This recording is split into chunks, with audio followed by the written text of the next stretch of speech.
Roll humps to all my fighting camels worldwide.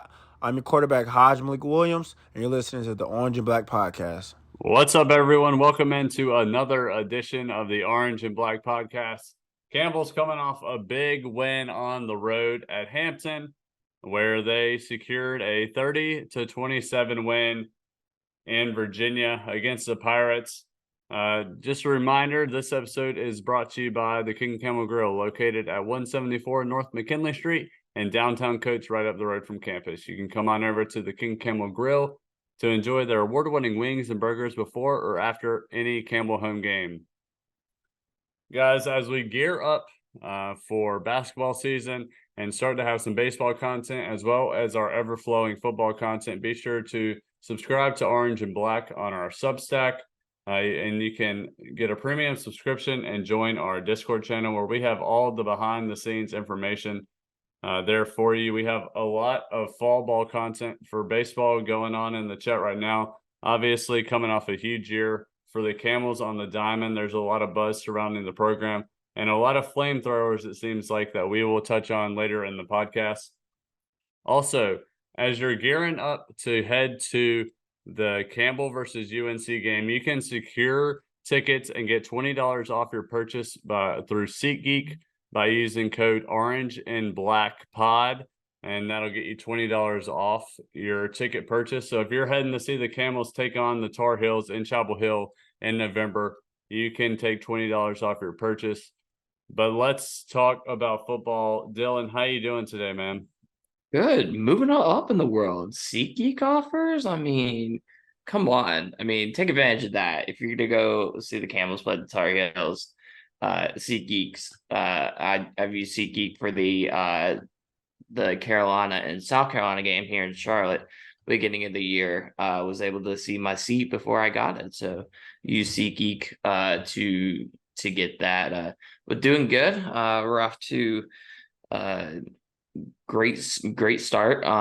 Campbell's winning. I'd like to see that and love to see that. And I think interesting breakdown of this game. A lot of things we did good. A lot of things we need to work on, and probably a not top 10 Sports Center moment that happened. So glad to break it down.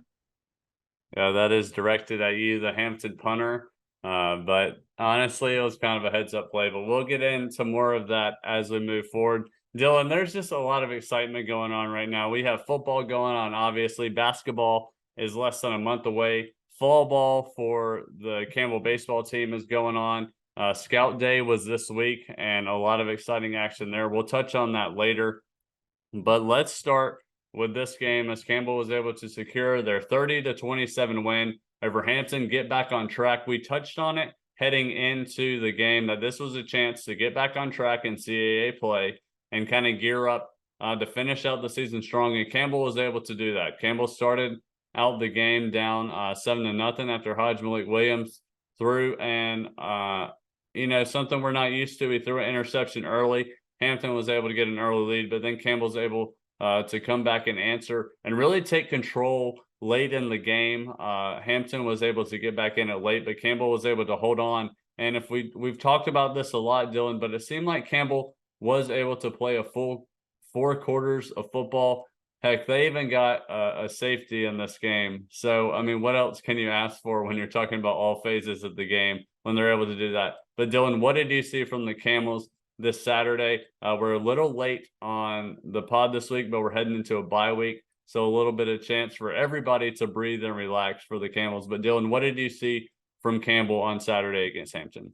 Like you said, it's all facets of the game we're clicking at, on this, offensively, defensively, and special teams with the heads up safety, getting to the punter, and punter having to kick it out of bounds because he had no other choice. So, but it's great to see all facets of the 3 parts of the game working together, and we came up with some great things, and we finally got the running game back on point for probably the first time since probably the William and Mary game. So it's good to see that, and because I think if you get the running game going, it makes Hodge job much easier because he doesn't have to just throw the ball the whole entire time.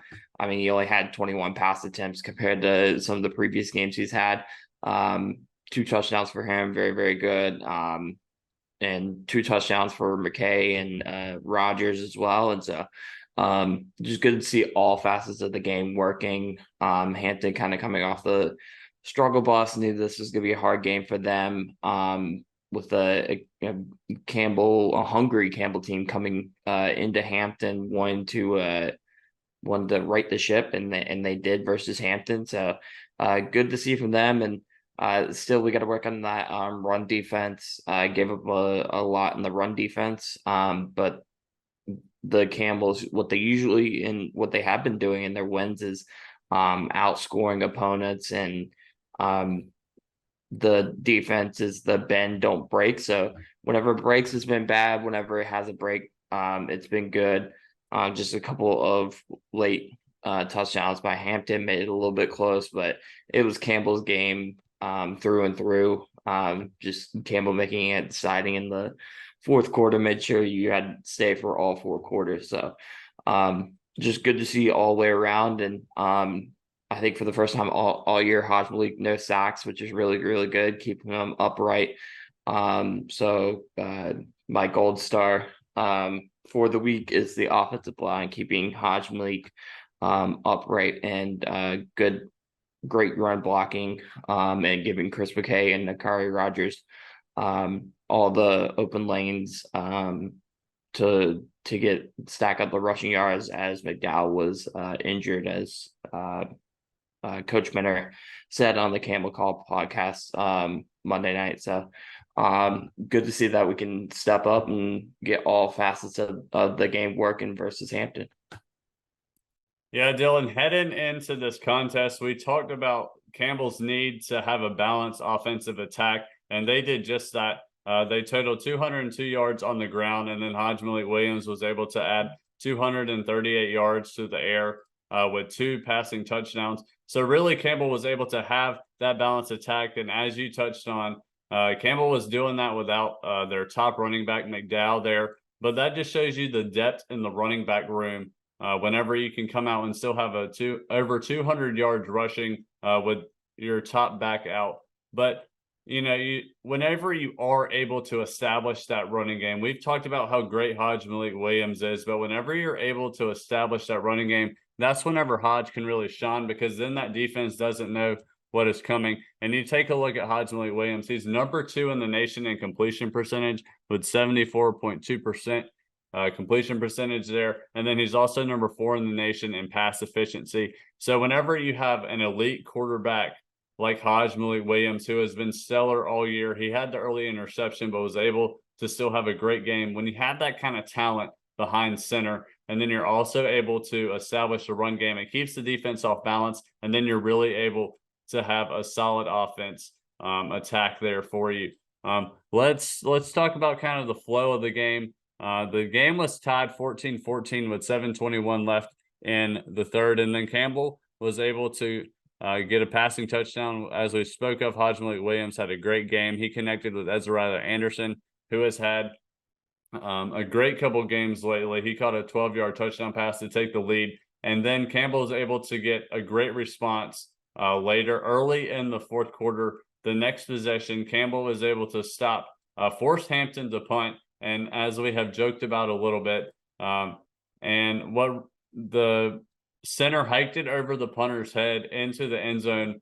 To the credit of the punter, he was able to punt it out of the back of the end zone just for a safety, as opposed to Campbell being able to recover and getting a touchdown. But something that leads to that, and something that we joke about a lot, is Campbell's ability to be able to block the punt. And, Alex Santiago has had a lot of those over recent years, and it seems to come in clutch moments. But when Campbell is able to really apply that pressure on a 4th and long, and they really want to go after that kick, that kind of forces the defense or the punt team to kind of get scared, and they know what's coming. And when that happens, they hike it over the punter's head, and that leads to a safety and ultimately kind of turns the tide of that game. Campbell was only up by a touchdown at that point. They got the safety. They were able to come back right after that on the next drive and score another touchdown, go up 30-14, and kind of have control of the game there late in the fourth quarter before Hampton was able to come back and make it kind of close, but Campbell was able to hang on there. Let's talk about the defensive side of the ball. We've wanted them to be able to step up. They had some struggles in the run game, but a lot of that yardage came late. But Dylan, what did you see from the defense as we talk about the complete effort from this Campbell team? Yeah, like you said, it's a complete effort. George Wilson getting a sack is huge. Ed Dennis with 2 picks on Chris Zilius is also very big. Ed Dennis has been a monster lately on defensive side, kind of all over the board. So good to see him contributing and just everybody contributing as well. Just being there on the defensive, only gave up 391 total yards, which is not the best. A lot of that was rushing yards. They only gave up 147 passing yards, and make Chris Ilias day just a little bit harder, throwing 2 picks, but did throw 2 touchdowns.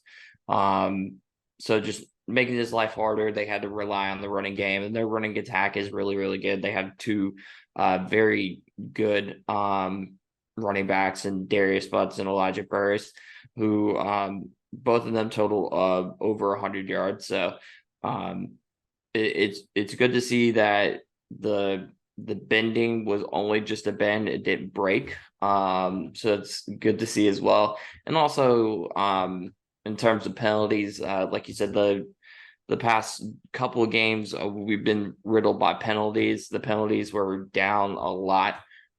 This week, only 5 penalties for 50 yards, which is good to see compared to 10 for 90 yards or 10 for 100 yards. That just makes it a long day when you're fighting behind the sticks each and every single time. So, but the defense did really well, contributed on all sides of the ball with sacks, tackles for loss, and interceptions. So, if you can get your defense flying like that each and every single game and giving it back to Hodge and even the special teams, like you said, Alex Santiago has been there in those clutch moments. So if you can give the ball back to the offense, and like they did to the safety, giving it back to the offense, 2 plays, 68 yards with a Chris McKay rushing touchdown, quick offensive drive with a touchdown, that those moments can turn into backbreakers.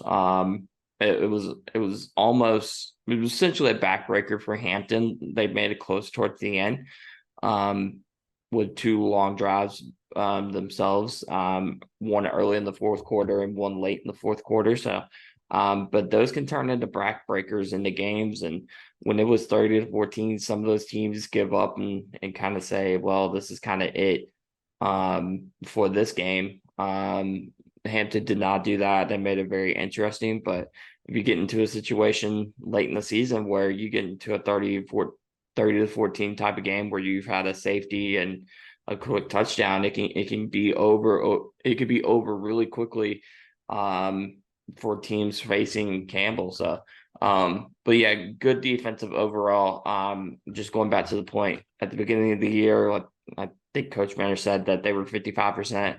Definitely 100% type of game where they're doing everything on all facets of the defense: sacks, tackles for a loss, and interceptions. So good to see them contributing and being stat stuffers this week. Yeah, a good performance from the defense, and really, they got those points late, which kind of makes it seem a little bit closer than it was. But Campbell really dominated in the fourth quarter, which is what we have been asking for, is the full 4-quarter complete game for the Camels. Heading back over, talking about the offense for a second.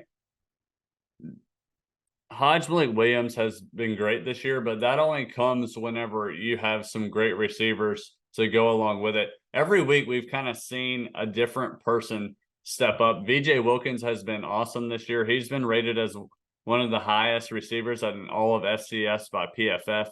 This week, you had Cheney Fitzgerald, who had 4 receptions for 107 yards. And then you also add in Ezra Anderson, who I touched on earlier, caught that touchdown pass to give Campbell the lead whenever it was tied. He had 4 receptions for 45 yards and 2 touchdowns. So really, whenever you're able to spread the ball around, you have some talented receivers on the outside. You're really able to spread it around and give Hodge some options. But it makes it difficult for the defenses to prepare for that. And when it's somebody different every week, it's really hard to defend. But on the defensive side, we were thinking that all these transfers, that's where there was really going to be an impact.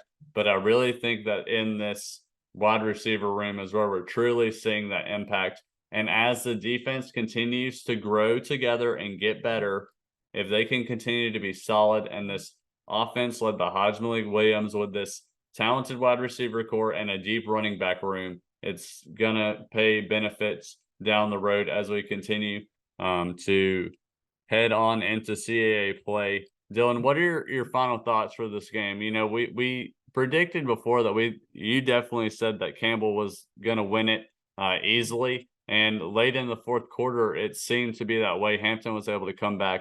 But overall, Campbell had a great offensive showing and was solid on the defensive side of the ball. But what are your last thoughts on this game before we kind of take a look at the rest of the season, as Campbell is on a bye week this upcoming week? Yeah, I had to give it up to Hampton's credit. Quayshawn Townsley was all over, making Campbell's day just a little bit harder. 18 tackles for himself. So I got to give him respect and a shout out for him for making Campbell's defense just a little bit harder. But overall, good Campbell win, good turnaround. Good to get it into the bye week with a W in the win book. And some learning processes, like Coach Mentor said.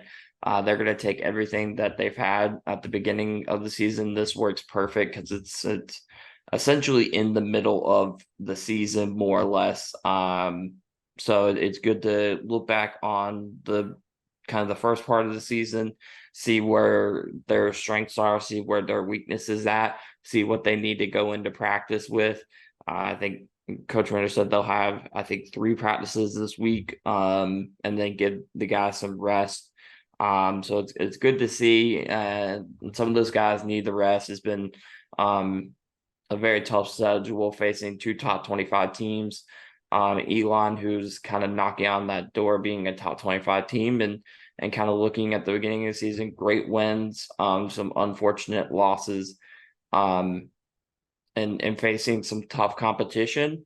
And then you kind of look towards the back half, exactly what you're going to get. You're going to get some teams that you should be winning against, and some teams that Campbell is going to go against that are going to be a little bit tough. You got number 8 Delaware, who's more than likely going to go up in the standings, and then you have the all-important game in Chapel Hill, where it's non-conference. It's you just go out there and see what you do, and that'll be an interesting preview. I saw the Tar Heels, like I said at the beginning, against South Carolina, completely different defense, and Drake May looking like a different quarterback. So interested to preview that game and see how Campbell stacks up, and where they could make Drake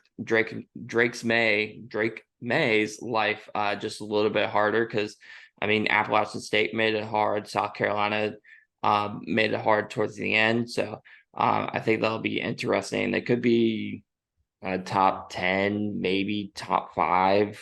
I think they'll be a little bit stretching, but I think it's going to be a top 10 team going into Chapel Hill on November 4th. So all around, good first half of the season. I think that's more than we expected, especially coming to the CAA, with the big win at Monmouth, and then a win at Hampton. So I think you can call this a W for the first part of the season. Yeah, Dylan, you take a look at Campbell's schedule thus far. Obviously, you open up with William and Mary. That's going to be a tough game no matter what. And when it's the first game of the season, you have a lot to figure out. And as we touched on this defense, they have grown every single week. So you don't expect a lot there. The only game, especially in CAA play, that you look back on and you're like, man, we really missed this opportunity, was against Elon. Campbell had a chance to win it late. But in CAA play, It's not the Big South. You play more than 2 games. It seems like, and when we were in the Big South, it seems like you only had like a 4-game conference slate. So still a chance to rebound. Campbell obviously dropped that matchup at North Carolina Central. They could have won that, but that doesn't really move you around in the CAA standings. That's a non-conference game. Would have been great to win against a top 25 program at the FCS level, but Campbell wasn't able to do that. But now Campbell sits at 3-3 overall and 2-2 in the conference, with 2 very, very winnable games in CAA play coming up after the bye week this Saturday. Campbell welcomes in Maine for homecoming.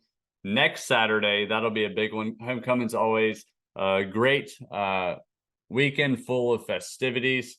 That game is at 4 o'clock on October 21st. And then Campbell travels to Richmond. That'll be a good test. Richmond historically is a FCS power. They're kind of up and down this year. So that'll be a good test before Campbell goes to the you have nothing to lose game in Chapel Hill against the number 12 ranked Tar Heels. That will be a fun game. And I know a lot of Campbell fans are going to make their way there for that game. Like we mentioned earlier, use SeatGeek to Orange and Black Pod for $20 off your tickets. But either way, I don't care how you do. Go, be loud, have fun. I know myself and a bunch of buddies from college are going to go, and we're just going to have a good time and embrace the moment of Campbell being able to play against an ACC school in a real season. Campbell played against Wake Forest back in the COVID year. Nobody was able to go. But Campbell is going to travel to a top 25 program to face off against them. And Dylan, we think about where this program has grown. We've touched on this a couple times this year. But whenever you're playing non-scholarship football, you don't get the invite to play in Chapel Hill or in Raleigh or in Winston-Salem or beyond to an ACC school. Campbell has positioned themselves to do this now. And it's one of those things that, look, you're getting paid to go there. So you're playing with house money. Look, let's be honest, North Carolina's probably going to win that game, but anything can happen, and it'll be a fun test. After that, it really kicks off. If Campbell can win those games against Maine and Richmond, that game against Delaware on Senior Day is going to be huge, with a lot of implications for not only the CAA, but for the FCS playoffs. Campbell still has a chance to make their way back into that conversation before finishing the season out at North Carolina A&T, a team that they're familiar with from the Big South, and again, they should be able to win.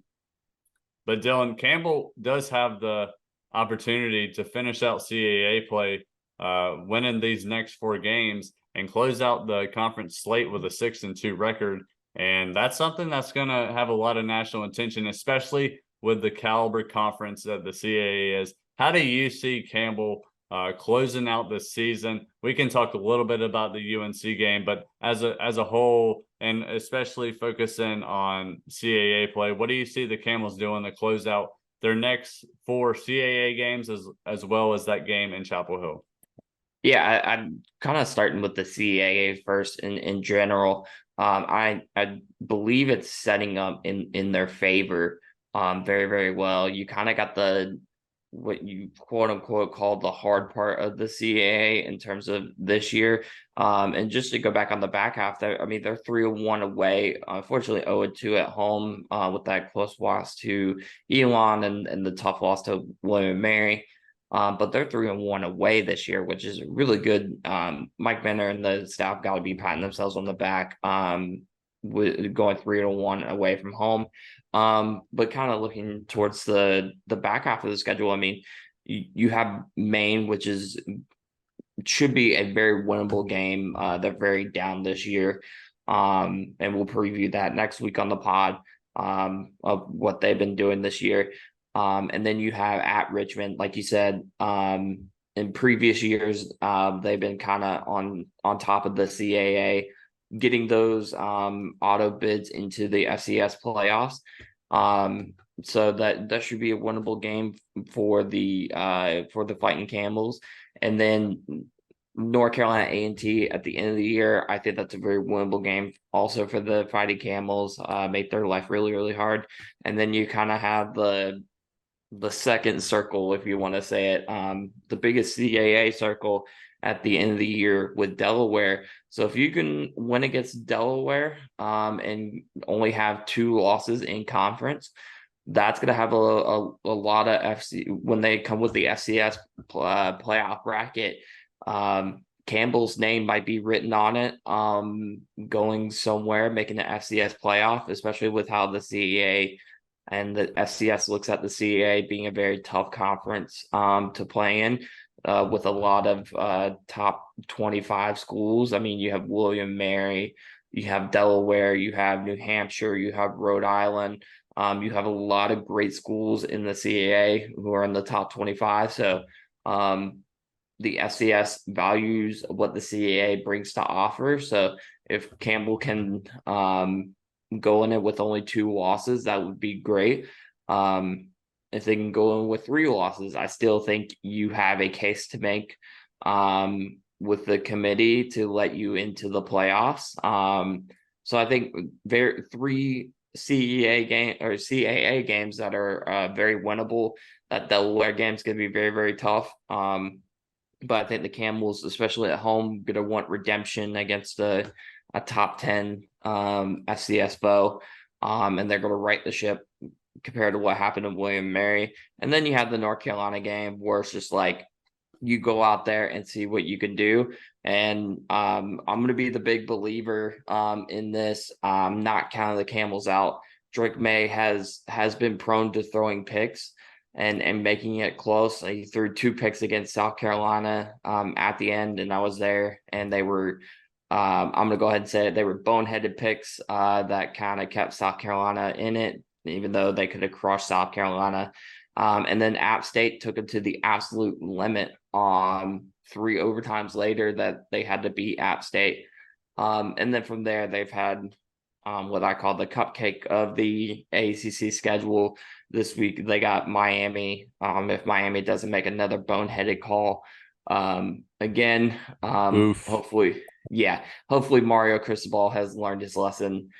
But we said that the first time around when he made his boneheaded mistake. So maybe the third time's the charm against North Carolina. So I think Campbell's will definitely be in that game, and especially how Hajj Malik is throwing the ball, ranking top 10 in FCS with throwing accuracy. That's what you want to see in a QB. We have a leader as a QB, a very veteran QB going into Chapel Hill. I don't think that's going to scare him that much. So, but the back half of the schedule is going to look fun, especially with the next 2 weeks. Hopefully the Camels show out, score a lot of points, and then we go into Chapel Hill in either ACC Network, ESPN, wherever it's going to be at. Have fun against the Tar Heels. Whatever happens.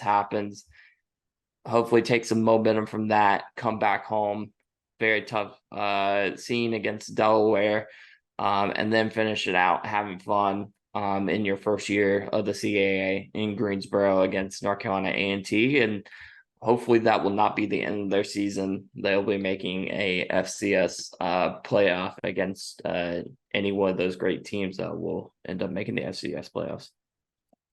Dylan, I would love nothing more than for Campbell to go into Chapel Hill on Saturday, November 4th, and upset that wine and cheese crowd. That would be awesome. Know the scenes in Bowie's Creek if that happens.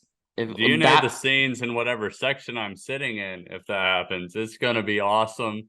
And my that's going to be bonkers. Going to be very disappointed in me probably. But anyway, eyes forward, one game at a time. Campbell has a crucial bye week right in the middle of the season where they can regroup. Pretty relatively healthy this season, but regroup. Fall break as well for all the students on campus. So, maybe a chance to let loose a little bit, relax, and then get back into the swing of things and get ready for Maine. And let's focus on one game at a time and focus on finishing out CAA play with 4 straight wins with that huge matchup against Delaware on November 11th. But one game at a time. Let's see what these guys can do. And Dylan,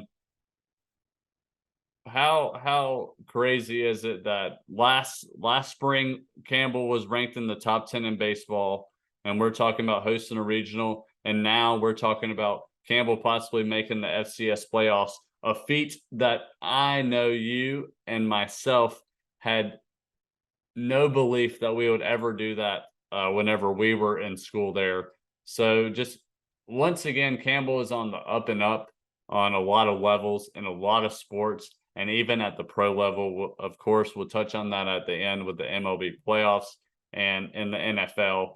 But an overall exciting time. Campbell has a bye week, a chance to breathe for everybody. Just enjoy some college football this weekend without me having to yell at the CAA for broadcast online and no score bug. Oof. We'll touch on that and some props to the CAA as well. But eyes forward for the Camels, and everything is ahead of them, and the future is bright over the next couple of weeks, and a chance to to make a statement and make some history for this football team. Dylan, let's jump in. I'll let you jump into some of the other stuff going on around campus, talking about our fall sports, and then we'll jump into some baseball, some comments from the CAA league office, and just what we have to look forward to over the coming month with basketball going on the horizon as well. Yeah, I'll kind of jump into it. We had some sports going on. We actually had a lot of sports going on this past week. Excuse me. So we had cross country here in the location I'm at, the Queen City, Charlotte, North Carolina, at the Royals Challenge here at Queens University. Taking on some of the best queens. I think South Carolina was there. So a lot of great runners. So we had men's and women's up here. We'll start with the women's 5K. Alicia Denara finishing 48th with the time of 19:01. Congratulations to her with the great finish for the Camels. Better finish than the men had. So congratulations to the women. The men with the 8K. Hudson Hayes finishing 107th place in a very deep field. I think there was like over 250 runners, 300, something like that. So he had a time of 27:03 in the 8K. So congratulations to them as they move on into their season and getting close time finishing off their season and starting champs. I think they have 1 to 2 more events, and then they'll getting into championship season for them. So move on to men's soccer. They just have one game versus ODU, losing 1-0 on October 3rd.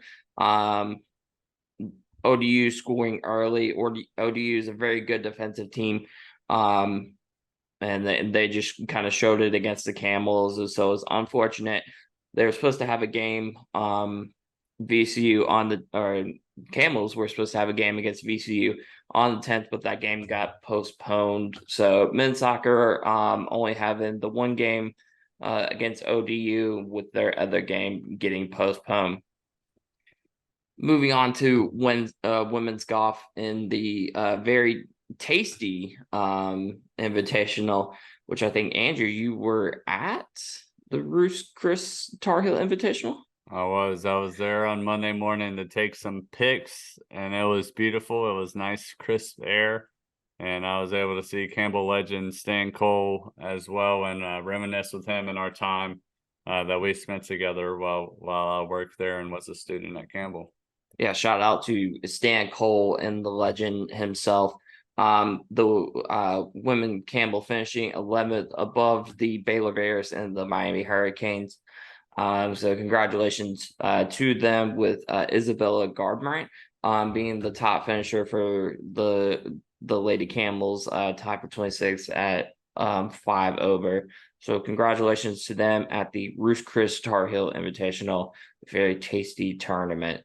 They did. They had some great pork sliders that I was able to grab. Also, they really served it. They did. They served lunch. I am not positive if I was supposed to get food.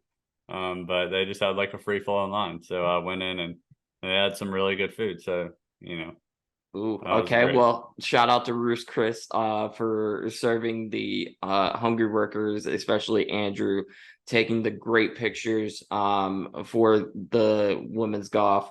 And congratulations to Andrew. That was some great pictures you post online. So go follow Andrew. He's posted pictures all the time of Campbell Sports wherever he is at.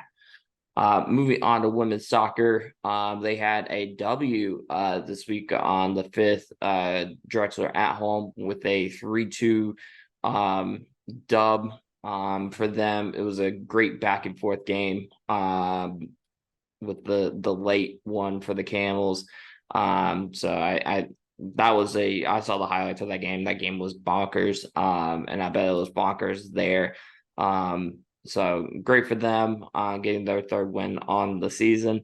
Then they had another CA game against Delaware, tied it up 1-1. So just Delaware's a tough team. So it's good to see it win the tie, keeping those losses away. Hopefully, like I said last week, we can turn some of those ties into wins and kind of sneak into the conference championship.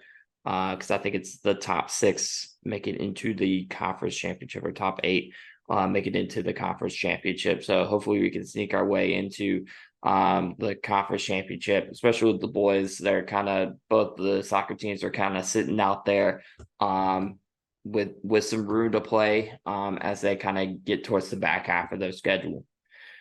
Swimming hosted UNC Asheville, old Big South. Oh, yeah. We don't like old Big South foes. On October the 6th, coming to the creek, Campbell took 6 events. Unfortunately, lost to Asheville, but they took 6 events, 2 team and 4 singles events. So congratulations to the swim team.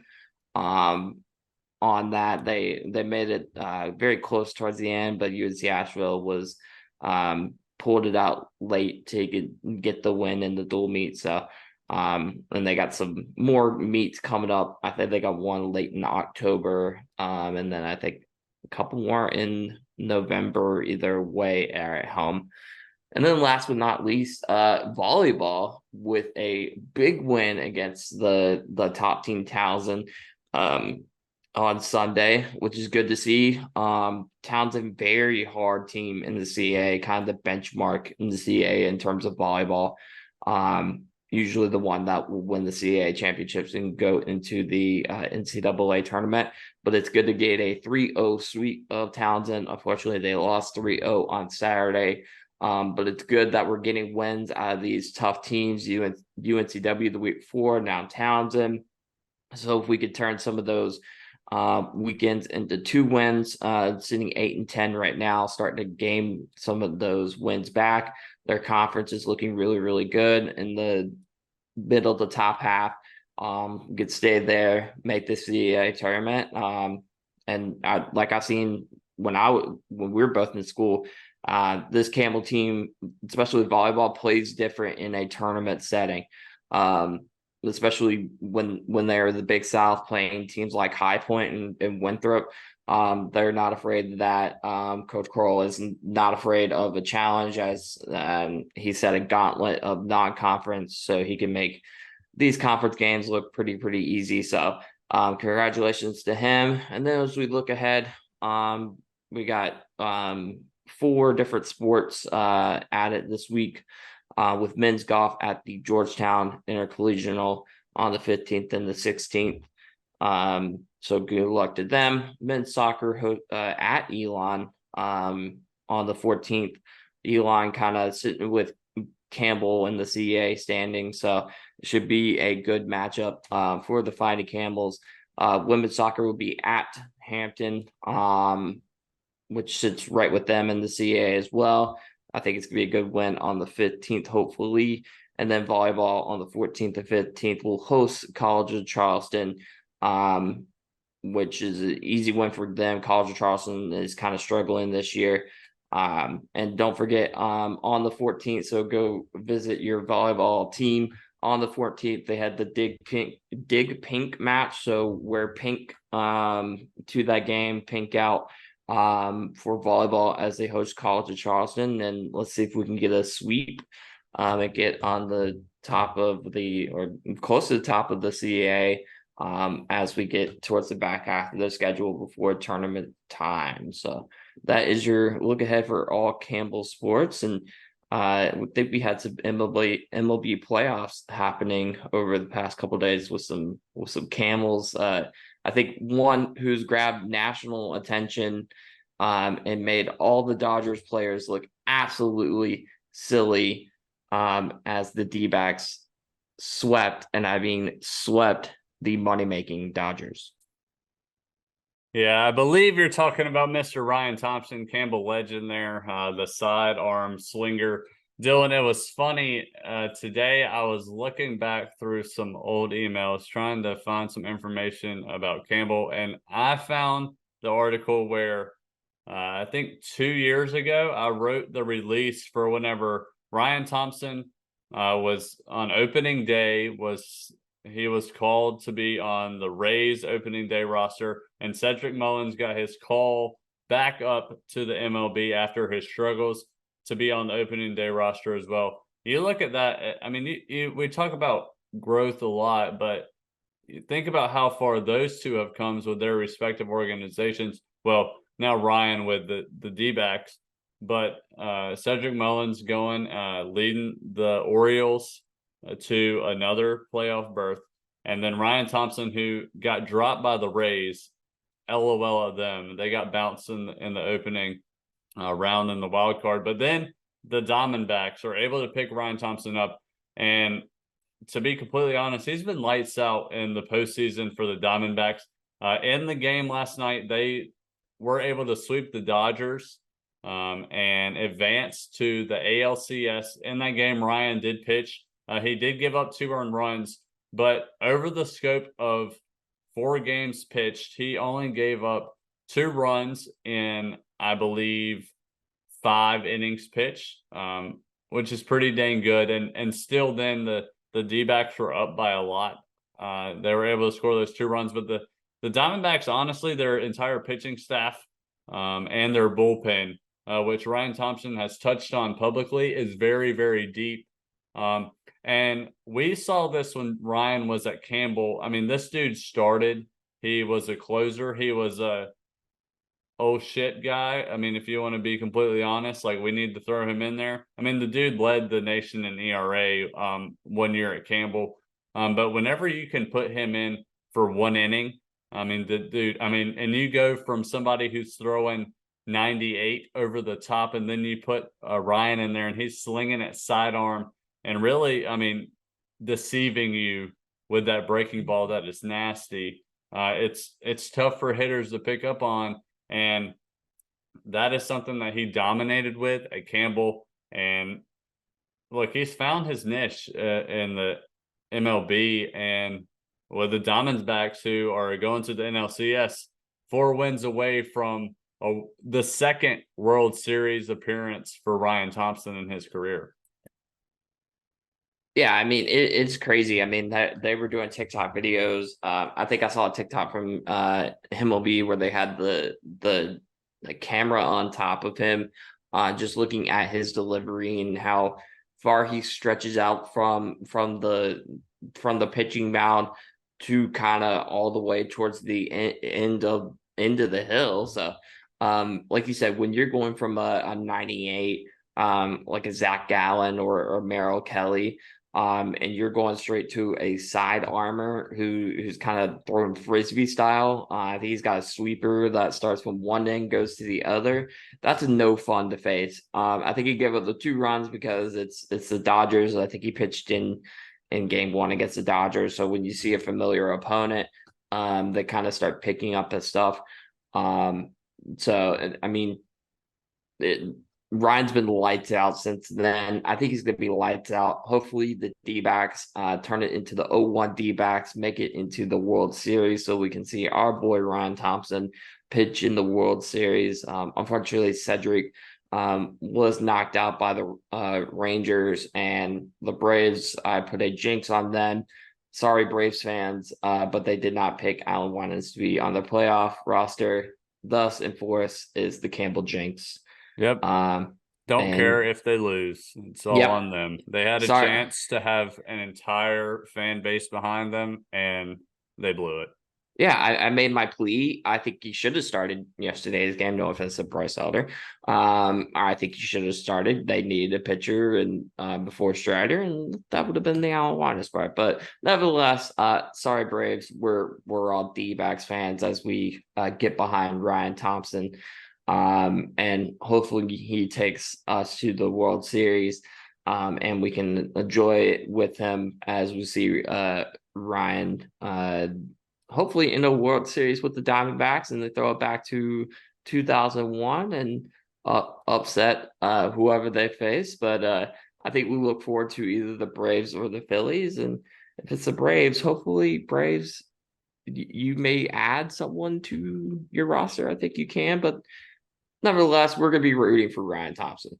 If the Braves add Winans, if they beat the Phillies and add Winans to their roster for the NLCS, I do believe that Campbell Twitter will explode. That'll be awesome. You'll have Ryan Thompson and Alan Winans pitching in the NLCS, and that'll just be great. Braves, if you don't do that, then it's going to be the Ryan Thompson bandwagon over here and all D-backs, baby. But talking about Ryan Thompson, over this postseason, he has pitched in 4 games, 5 innings pitched, struck out 4. He had an ERA of 3.60, and that inflation there is just coming from yesterday's game where the D-backs were still able to win. So just some overall impressive numbers for Ryan Thompson, who, to be completely honest, whenever he was with the Rays, he saw a lot of up and down, moving back and forth between Durham and Tampa Bay. I mean, a lot of frequent flyer miles there for Ryan. But honestly, kind of cool. You saw a lot of people get a chance to see him in Durham while he was still getting some stint there with the Rays at the MLB level. But now it seems that he's found his home with the D-backs, and they are 4 wins away from Ryan Thompson's second World Series appearance, which is awesome. And you look across the entire scope of baseball in North Carolina, we talk about it a lot. I got some rivalries going on there at Campbell, ECU, NC State, UNC, a lot of great baseball programs. And you looked at that list, and there was 3 or 4 teams that had 2 players on MLB rosters in the postseason. And Campbell was right there with them and was really one terrible decision away by the Braves from having 3. So, and you know, Winans was right there on the edge. He was right on the cut. You know, Braves, that's their own thing. But you know, you were very borderline to having 3 guys on a postseason roster, and then you also loop Neto back into that, who made his own statement this year with the Angels as a rookie, and he will only continue to get better, and hopefully the Angels can figure it out and get some. I mean, I don't even know if they need pieces around them. I mean, they have pieces there. They just have to figure it out. Just build around Neto, build around. They got O'Hoppy, his roommate, down at the Trash Pandas. Shout out the Trash Pandas. They have a great Twitter page, by the way. Oh my God, their Twitter is amazing. I still need to buy a jersey from them. Sorry, Trash Pandas. Life is tough sometimes. So, just great Twitter for them, but hopefully they could build around Zach Neto, and that's not even touching all the guys that we have in the minor league. Spencer Packer, Thomas Harrington, Cade, who just got drafted, Ty Cummings, Bryce Arnold, who saw some time with the Blue Jays, Ryan Chasey, the minor league for the Blue Jays. Ryan Chasey also with the Blue Jays. I'm probably forgetting a lot of people. Packard with the Mariners too. Yeah, Packard with the Mariners. So we got a lot of guys moving through the system, especially with how the system is going in terms of quick call-ups, especially with draft picks. I think the draft pick for the Braves, Hudger Wallstrip, was like a AAA.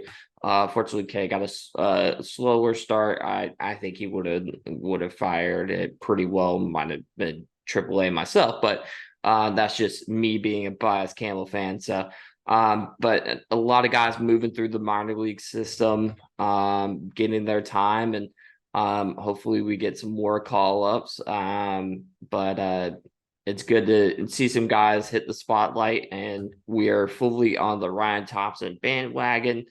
D-backs, let's take it to the World Series, bring a ring, and let's get Ryan Thompson a ring as a D-back, and hopefully he stays a D-back for a while. And then next year, moving forward, we see a lot of guys moving through the minors, and hopefully get some more called up like Spencer Packard, and some more Allen, hopefully getting a full-time spot with the Braves next season. So it's good to see a lot of guys moving around, and hopefully we'll get to talk to some of them in the next coming weeks as we pick their brain over the season, ask how their season was, and give us some insight as to what they're dealing with on the day-to-day basis as a minor leaguer or MLBer.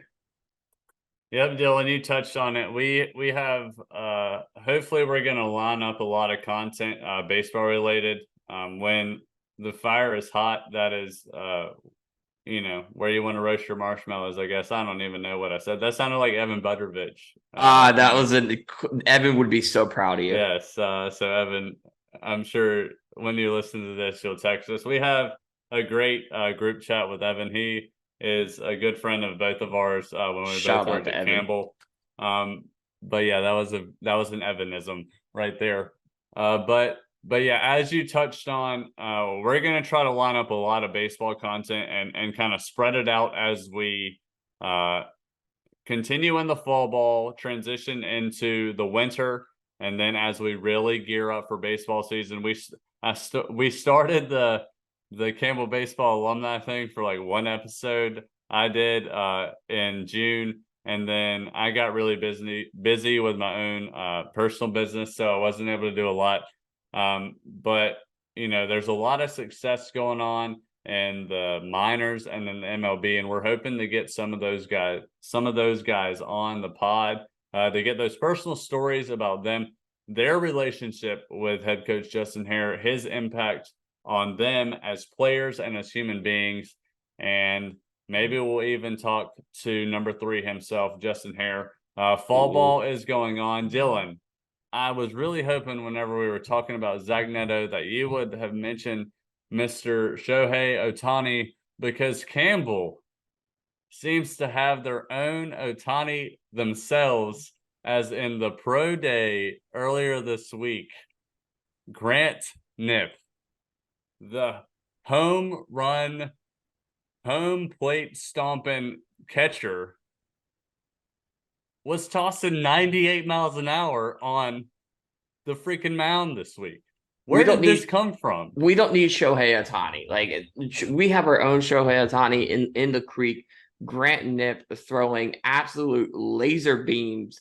We didn't know this. Grant said, I don't think Grant has said anything unless he said anything to his teammates, but throwing absolute lasers. Like, I'm talking, I think they posted a video of it, but throwing absolute laser beams in 98 into a strike zone. Like, where has this been? I would love to have Coach Air on to maybe see if they didn't know this, or they just kind of let Grant Knipp have a fun time on the mound, but throwing absolute laser beams. So hopefully we see we've had position players in the past with Matthew Barefoot. He did a little bit of pitching here and there for the Camels during his time. Was also slinging homers for a living, but also was on the mound as a Wednesday starter for the Camels. So hopefully we see Grant Knipp maybe come out of the bullpen, or just taking his catcher gear off right then and there, saying, hey, I'm going to be a pitcher. I think that would confuse an opponent if he just took his catcher's gear off right on home plate, said, hey, I'm going to the mound. But absolute laser beams from Grant Knipp. So Grant, I'd be lobbying for Coach Hare to give you a bullpen spot. We want to see laser beams against some of the opponents that we're going to have this season, and we also want to see you socket dingers, and we will crown you the next Shohei Ohtani, as we have some more interesting Japanese players coming over to the States, hopefully in the next coming years. Hopefully we can get some of those coming to the Creek. I've been protesting for them to come to the Creek. We've established a JUCO pipeline. Why not establish the Japan pipeline? You know what I mean? Like like Sasaki. You need a translator. We'll get you a translator with Harinato. You guys are coming over to the States. Don't go to Vandy, even though Coach Shoemaker will do you great wonders over there. No offense to him and Coach Corbin, they'll be great. But they just released a schedule, and no offense, they have a soft schedule coming up. But come over to Campbell, come over to the Creek. The Creek is different. I know it's going to be a little bit smaller than probably thousands of people in the Tokyo Dome, but it's the Creek. We're different. Your teammates will love you. We'll get you. Campbell will get you a translator. It doesn't even matter. We want to see you sock dingers with Peyton Bonds, and also the two-way player, Mr. Shohei Ohtani, Grant Nip. Hey, Bowie's Creek is all about baseball without distractions, as Justin Hare has talked about, and he has said works in the recruiting process. So let's make it happen. But yeah, let's talk about Grant Nip. What my prediction, early prediction. All right, Dylan, yourself and I both have seen the full baseball schedule. Campbell, so I'm not releasing anything special. Yeah, Campbell sorry, you came to the wrong pod if you think this is going to be released. Campbell always plays ECU at home. Of course. The first Tuesday after the opening series. Look back at the schedule. Since I was there, that's how it works. And then they go back to Greenville late in May, May 18th, around that time every year. So I'm not giving you any information that you couldn't have put together on your own. But Grant Nip is going to catch the whole game, and he's going to hit a go-ahead home run in the 8th inning, and then he's going to come in. He's going to throw 98 in the top of the 9th. Let's say bye-bye Pirates. Campbell wins. They're going to be 4-0 to start the season after they sweep their opening series against a team that you'll find out about in about a month or so. Oh, you almost got caught slipping there. I knew you wanted to say it, but I love it. I think that would probably send ECU fans on Twitter dormant, as we probably get our troll on Twitter, X, whatever you want to call it. I'm still calling it Twitter. No offense, it's going to go back to that eventually. That's my bold prediction. But I would love to see Grant Nip just dunk on ECU in Bowie's Creek, just doing everything from socking homers to painting on the mound to going on the mound himself and absolute dotting 98 miles per hour, having those ECU guys confused. There's going to be a lot of new guys for ECU. They had a lot of graduates and seniors move on. I know Coach Godwin will recruit as always and make it fun.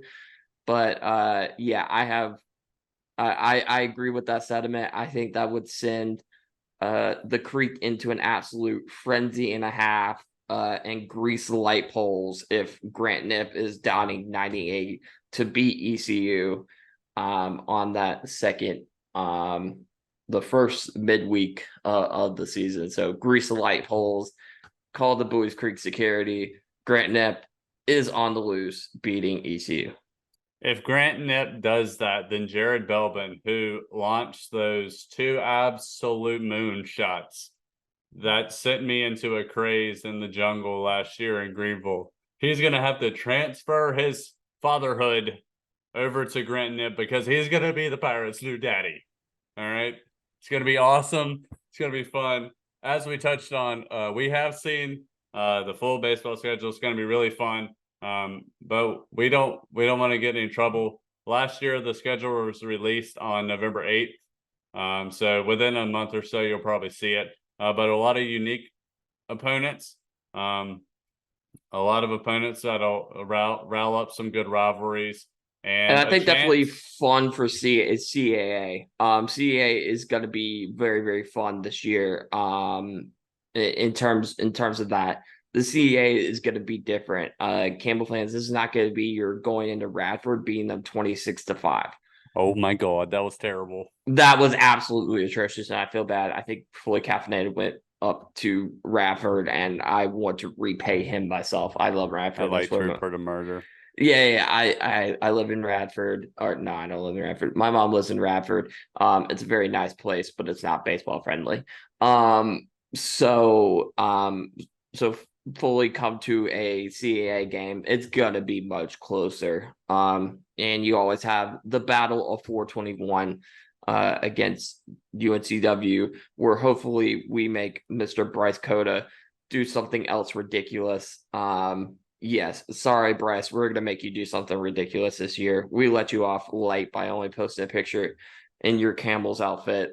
Maybe we'll put you in the Camel this year and have you parade around Jim Perry Stadium, because you left us and went over to a now rival and now a conference rival.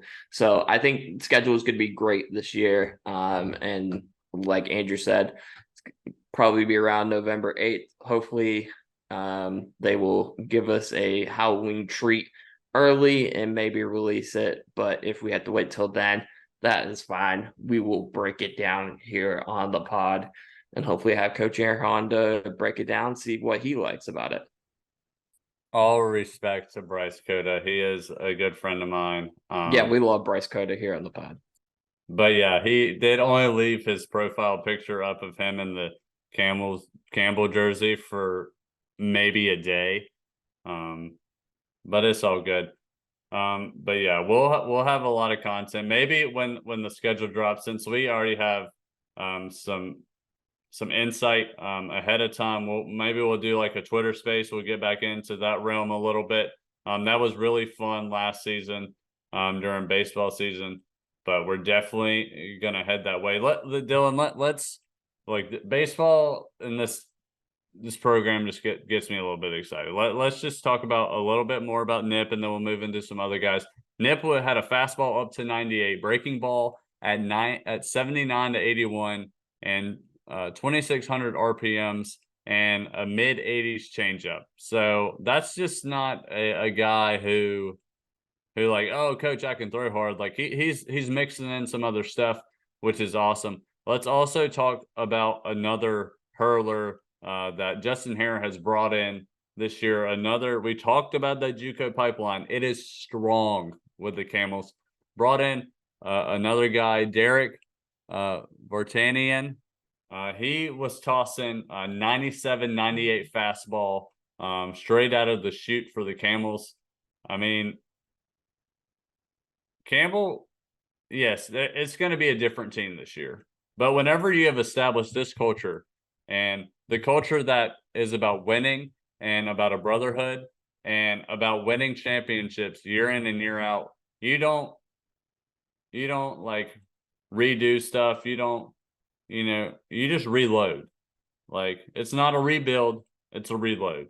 And we've seen this year after year. Dylan, to be completely honest, I thought the Camels baseball team was going to be terrible last year. They lost Zach Neto.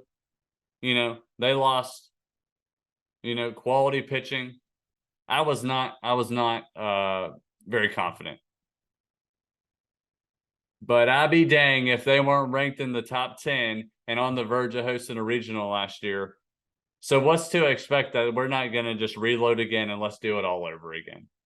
Yeah, I mean, if you just look at this team, I mean, they released a 2024 roster that could change. And I'm just kind of looking at it. A lot of pitchers, a lot of freshmen, a lot of JUCO, like you said. That JUCO pipeline is strong. And you got a lot of the guys. It's kind of the same turnaround we saw last year, where we thought Campbell wasn't going to be their best, but you have a lot of those guys that you look at this roster and you kind of think, they're not going to be as well. They lost Cade. They lost Ty Cummings. Daniel Brown, who wasn't there a lot of this year, he went off to the MLB. Bryce Arnold, he left for the MLB. We had some guys transfer as well. So a lot of reshuffling and reloading. But you look at this team just quickly. Dalen Thompson's still there. Peyton Howard's still there. Lawson Harrell still there. Jackson Roberts, Chance, who's probably going to be the ace on this team. Grant Knipp, who's Mr. Shohei Ohtani himself. Jeremy Weigman, who's going to feature a lot in this team. Jonah Oster, who was killing the Cape Cod League. You got Peyton Bonds coming in. You got Garrett Kangas. I'm missing a lot of guys just coming in. Especially a guy that I think fully caffeinated kind of pointed out. Kamir Freeman Jr., I don't know how much he's going to be there, but I kind of saw some tape on him. He was throwing hard. He was sitting like 90 to 93 straight out of high school. So, if it's anything like any of the other guys who have been through this program, he's going to juice that up a little bit. And, maybe this year we see him, but definitely in future years, going to have some more gas coming from that arm there. Oh, yeah. So again, we're going to probably end up predicting that Campbell might, and especially with the new conference, it's going to be very, very interesting to see how it is. You're not going to have the 26-5 Radfords. You're going to have very, very tough competition in UNCW, in William and Mary. You're not going to go in. They were good, very good last Northeastern, who was right there scrimmaging with UNCW for the CAA title. So you're gonna have, it's not gonna be a cakewalk. You're gonna be going into these teams, or these teams are gonna come to you, and it's gonna be they're gonna give you a challenge, and I think that's gonna help these guys more. Especially if they get on that run, like we're so accustomed of seeing Campbell getting on, and especially with some of the games coming up, I'm very, very excited. Especially some of the midweeks coming up with some familiar foes, the typical foes that you see, and I think it builds up better, especially when you get into that NCAA tournament when you're in a group of 4. And you're trying to get out of that regional. And I think CAA, especially the non-conference that Coach Hare and his staff have set up, is going to help Campbell once they get into that regional to hopefully make a super regional, maybe as a 2 seed and hopefully maybe as a 1. But we can get into a super regional and then dominate, and then hopefully make it into a super regional for the first time, and make some noise. So I think this schedule lines up, and with the staff he's bringing in, and this is probably just a preliminary roster. We don't know exactly who's going to be on it, who's going to stay on it, who might transfer, who might come in. We don't know, but I think we have an understanding of who's going to be there come the third week of February, when the Campbells, the Fighting Camels, take the field for the opening day wherever they're going to be at. Yeah, and I would encourage everyone. This is just a general plug for Campbell in general. But if you're really passionate about this baseball program, which from what I can tell from just the content that we put out, whenever it's baseball, it's just a lot different. It takes off, and that's when we really started this whole thing. Was really around this baseball program taking off last year. And if you're really passionate about this baseball program, they have their own thing. It's called the Diamond Bullpen Club. You can give as little as like $50, I think. But that gets you invited. They have like preseason dinner. You can meet the whole team and stuff. I'll be completely honest. Going in last year, I was down on this team, like I said before. But I went to that dinner. I heard Coach Hare talk. That dude will make you run through a brick wall. I talked to some people. They kind of gave me some insight on where people were going to slot in. And I tell you what, it was pretty spot on of where those guys ended up slotting in. And as the season progressed, you saw this team grow a lot. You saw this team beat top 25 teams. You saw this team beat top 10 teams. You saw this team break into the top 25, break into the top 15, break into the top 10. And you saw this team on the verge of hosting an NCAA regional in Bowie's Creek at Jim Perry Stadium. I mean, unprecedented success, and it's just going to keep on rolling this year. So that's just something to keep an eye on. And not to mention, Dylan, the thing that's going to propel the Camels over the top this year is they have a freshman right-handed pitcher named Cale Scruggs. This dude is named after a vegetable, and it is awesome. And we have the new hump out there in right field that Coach Hare and everybody, they're renovating it. We're going to have a kale garden in right field, and it's going to be awesome. And it's going to be dedicated to number 46, Cale Scruggs. And I cannot wait. Fully, you might have to put in some kale on the grill when you're grilling out over at the hump. Hopefully we can get him out to more grill, or we can get that going as a tradition. Put some kale on the grill and Cale Scruggs getting for the Camels, and I know they will probably have something on the video board memeing that to death. I can see it now. Kale will be everybody's favorite vegetable, and it will be the vegetable of Camel fans and Campbell kids as the baseball season moves on, and hopefully it will become the vegetable of choice throughout the whole entire year. So make sure Campbell fans, Campbell families, get your kale while you can before Cale Scruggs makes it sell out for all the grocery stores around Bowie's Creek and the Raleigh area. Yeah, we could obviously talk about baseball for a very, very long time. It's just fun. I mean, the team's good. Top 10 last year. Really fun. We'll definitely have more content for you moving forward. Joe Healy from D1 Baseball was there this week for Scout Day, so I'm sure they're going to have their Campbell Baseball Fall Scouting Report coming out on d1baseball.com. You can get a subscription there, or you can just join our Discord chat, and I'll just send you the information myself, and then you don't have to pay all that money to them. And anytime they post something about us, you can get that exact same thing. And the Discord is free.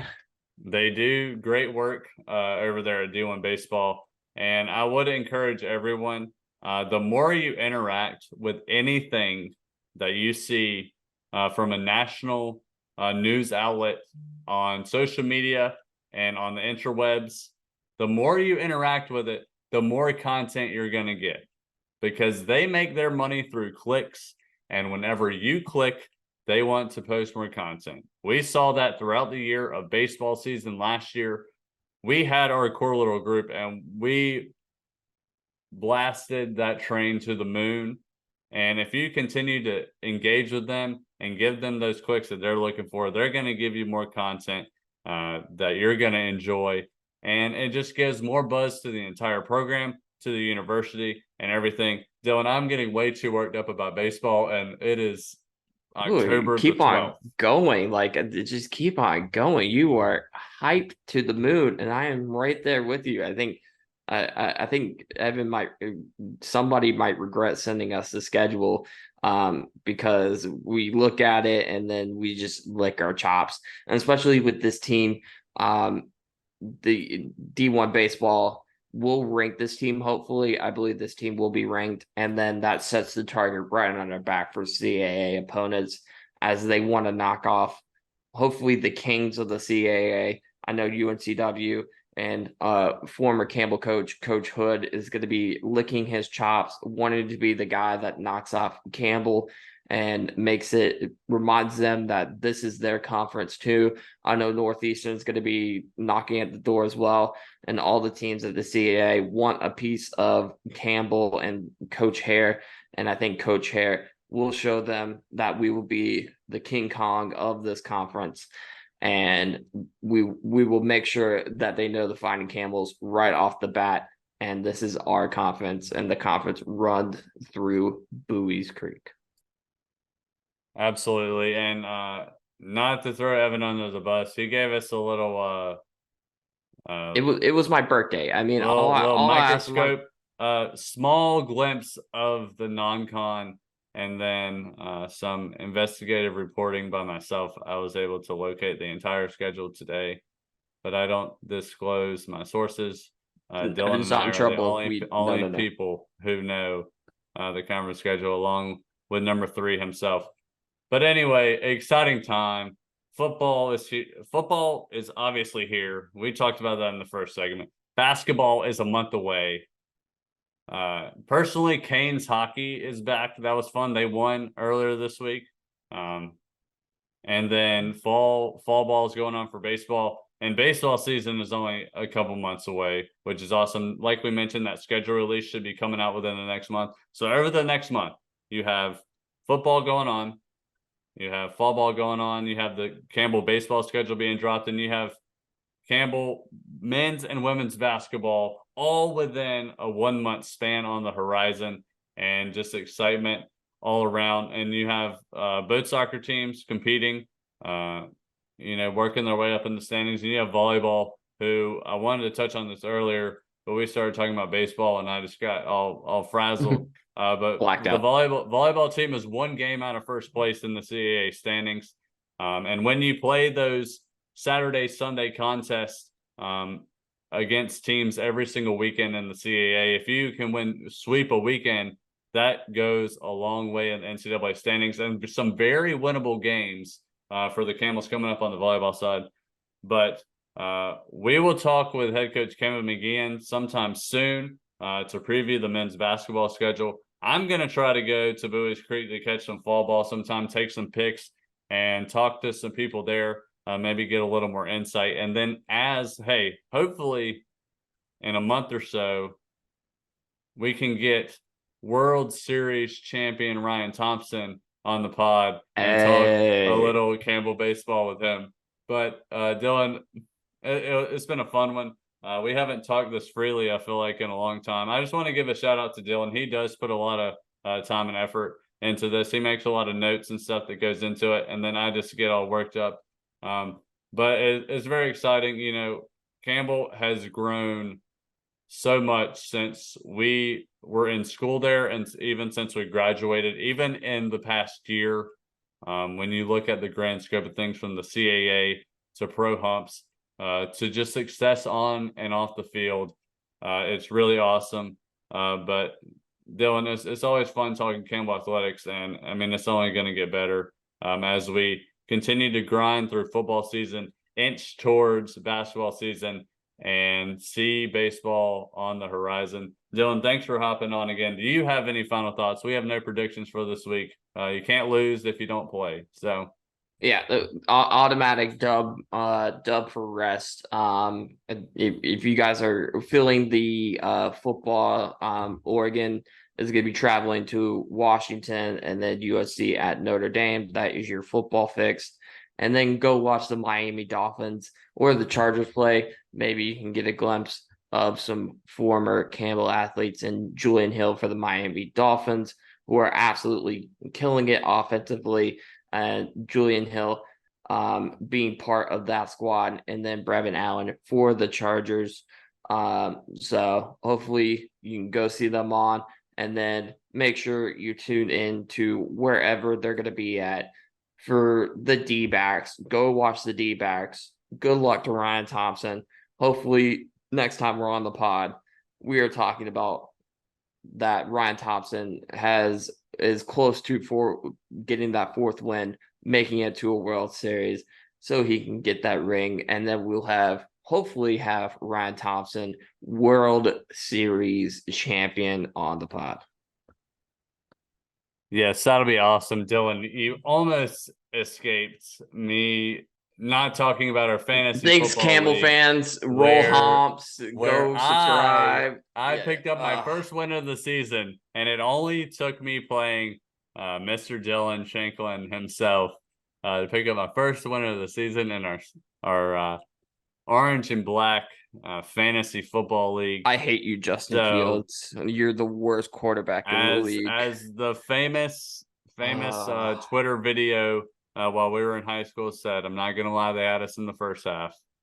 But we're about to make a comeback, and it started last week with a big win over Dylan and his fantasy team. And I almost forgot to throw you under the bus, and I've been looking forward to that all week. But everyone, have a great week. Music here. Thanks, Andrew, for that. Ding. Yeah, everyone, send Dylan your condolences. Everyone, enjoy the football bye week. Enjoy some regular college football without having to yell at the TV. We'll touch more on the CAA and talks with the CAA office next week. I'm ready to get off. But everyone have a great week. We'll chat more with you next week and preview Campbell as they enter into the last half of the CAA schedule and a big couple weeks coming up for them. Dylan, thanks for hopping on again. Everybody have a fantastic week and go Camels. Go Humps.